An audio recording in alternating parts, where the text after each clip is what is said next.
The new look in bracelets.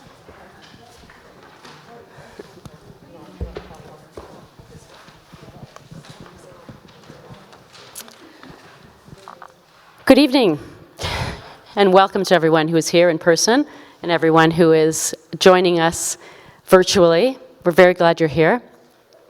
It is our custom here at Holy Blossom to acknowledge the lands that we are grateful to be living, working, and enjoying on, and also the people who were here caring for this land and its inhabitants long before us. We acknowledge that we at 1950 Bathurst are hosted on the traditional territory of many nations, including the Mississaugas of the Credit, the Anishinaabe, the Haudenosaunee, Ojibwe, Chippewa, and Huron-Wendat peoples. This land that we share is now home to many diverse nations, Inuit and Métis people from across Turtle Island. Through a series of treaties, some made in good faith and some made under duress, we acknowledge that Toronto is now covered by Treaty 13 with the Mississaugas of the Credit. We are grateful for the opportunity to gather on this land and strengthen our community, and tonight we do so with the inspiring sounds of the music we are about to hear. Tonight is the last of our 3-concert series. Featured tonight is the Dior String Quartet, and you will hear a little bit more about them in a moment. We're grateful to Ken Snyder and Deborah Lebo for their generous sponsorship of this series. Cantor David Rosen sends his regrets tonight. Unfortunately, his mother had a stroke this morning, and so he's with his family. And she's stable at this point, so we're all praying for the best. The Holy Blossom Center for Arts and Culture started a wonderful and unique partnership with the Glenn Gould School of the Royal Conservatory of Music. And this year, we're thrilled to add a collaboration with Kerner Hall, in which we will advertise some of each other's programs. So, we are really thrilled tonight that Mirvan Mehta, the Executive Director, Performing Arts of the Royal Conservatory of Music, is here with us tonight, and he is going to say a few words and then introduce this amazing group of talented people. So, Mirvan.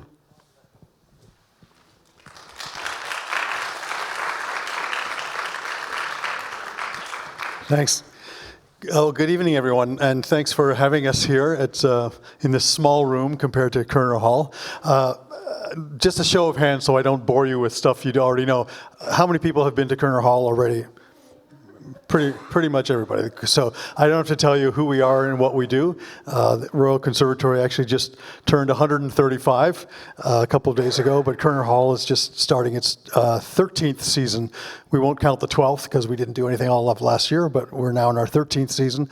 About 120 concerts that we do, and then a whole bunch of other people rent the facility, like Toffel Music and Opera Atelier and the Toronto Jazz Festival, etc. So there's always something for everyone.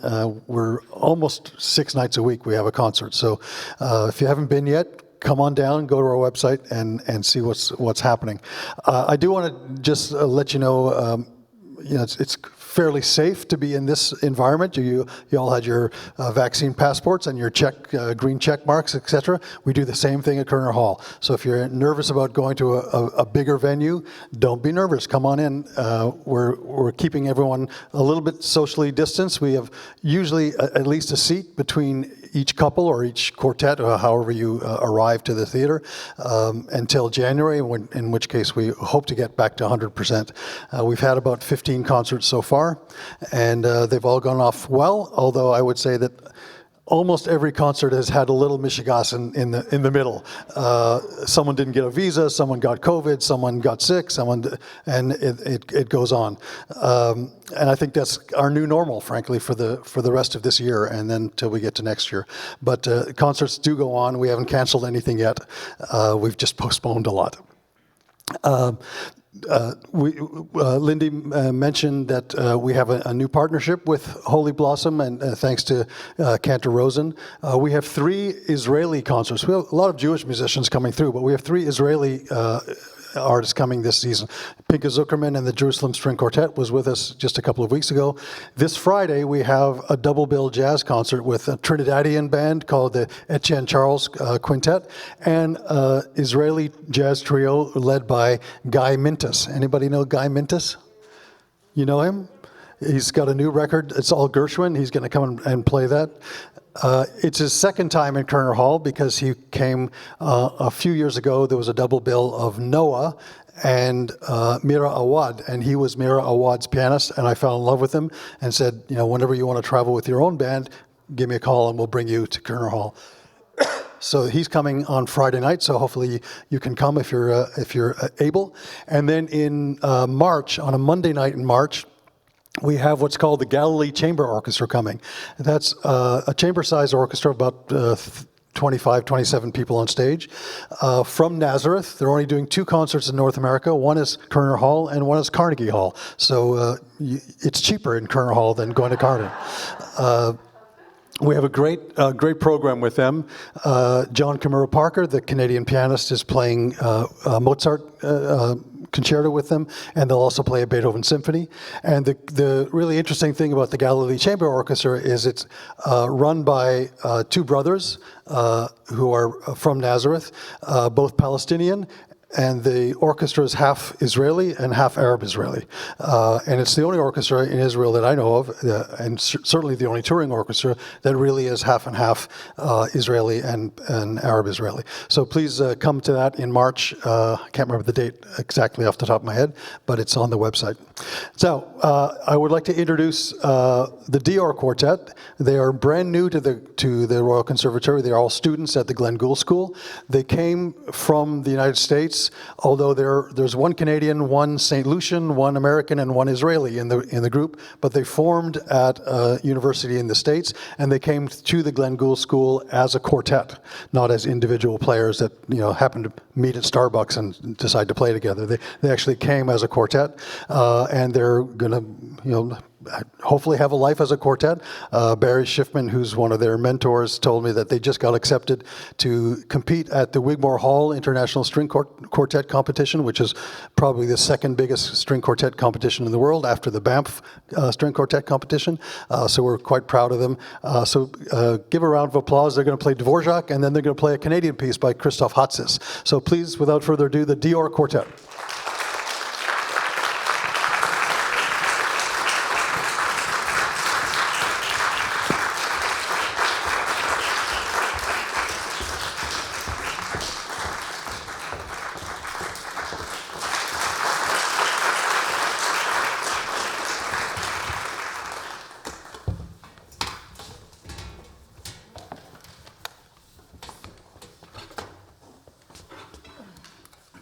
Hello, everybody. Thank you so much for coming. So we're going to play, the first piece on the program is the Dvorak Quartet, Opus 106. We started this, was it this summer? I think it was this past summer when we were in Montana. And we were there kind of just out in the hills in Montana, away from everything. And it really gave us, I'm going to take this off. It really gave us the space to get in touch with this amazing work, which Dvorak himself composed when he was visiting America for the first time. This was composed shortly after his American quartet, which some of you might know. This one to us is a joy to play. We think it evokes a lot of natural imagery. We like to think in the beginning that there are birds calling to each other, and then later on, we have the hunters and their horns, and then there's all types of things that he draws on from his experience in America that you might hear work its way into the piece. The second movement of this quartet is based on an African-American spiritual that he would have heard when he was visiting the southern part of the United States. He spent a lot of time in New York City, and you can hear some of the influence of the environment he was in, both in the nature and the natural elements of the birds, but also he was a big, he loved trains, and he loved the progress, and he was just amazed to be in this amazing new place, the new world, America at the time. And so I think you can hear a lot of that in this piece. We really enjoy putting this together for you guys, and thank you so much for coming.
Christos Hatsis is a Greek-Canadian composer, and he wrote this piece as an exploration of war around the world and the consequences that it has on our humanity as society and as individuals.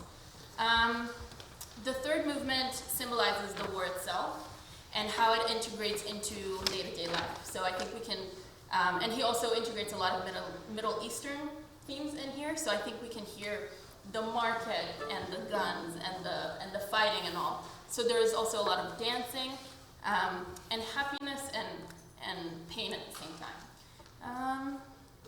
Yes, that's what. Oh, and there's also Christos Hatsis is a very special man, and he always puts a little bit of hope in everything. So there's going to be a special hopeful moment as well. It's not all death and destruction. Yes, he has some hope for us. Yes.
We didn't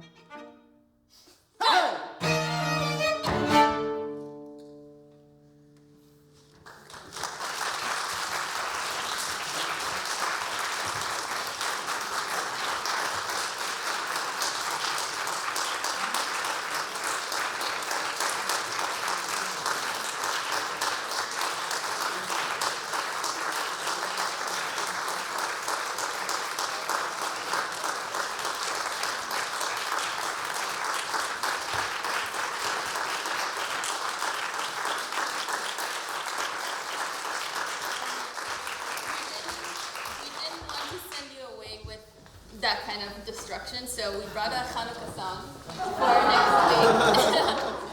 It's my first Hanukkah in Canada, so I figured.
Wow.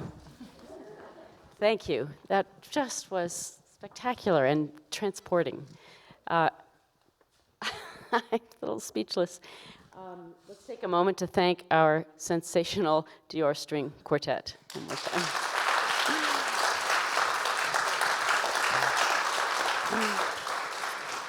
And I want to thank Mirvan Mehta and Barry Schiffman, who could not be here tonight, but he is the Associate Dean and Director of the Chamber Music at the Glenn Gould School of the Royal Conservatory of Music. But thank you for bringing your musicians to us and for being our partner in the Arts and Culture Center.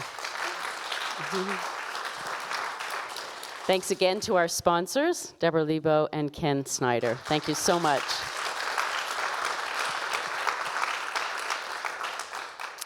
Thank you to our amazing Cantorial Department Administrator, Iris Spitz, for everything she does. And to our facilities team and our tech team, led by our Director of Communications, Deanna Levy, I'm getting your name, oh my gosh, how long have I known you? Who was our camera woman spectacular tonight. Okay, 1 week from tonight is a concert you don't want to miss, another concert you don't want to miss. The second annual Gifts of Light Interfaith Holiday Concert, which honors the Indigenous community and will raise money for the Anishinaabe Health Foundation. And it is being held in person here in our sanctuary as well as online. And you won't want to miss it. So please register for it. You need to register to attend either in person or online. And you can find all the information on our website, holyblossom.org. And a final note, so that concert is Monday, November 29th, 8 p.m. Don't miss it. It'll be amazing. And finally, our beautiful gift shop is open. So feel free to browse. Hanukkah is on its way. And there are some really lovely things in there. So, good evening to all. Thank you again. That was just wonderful.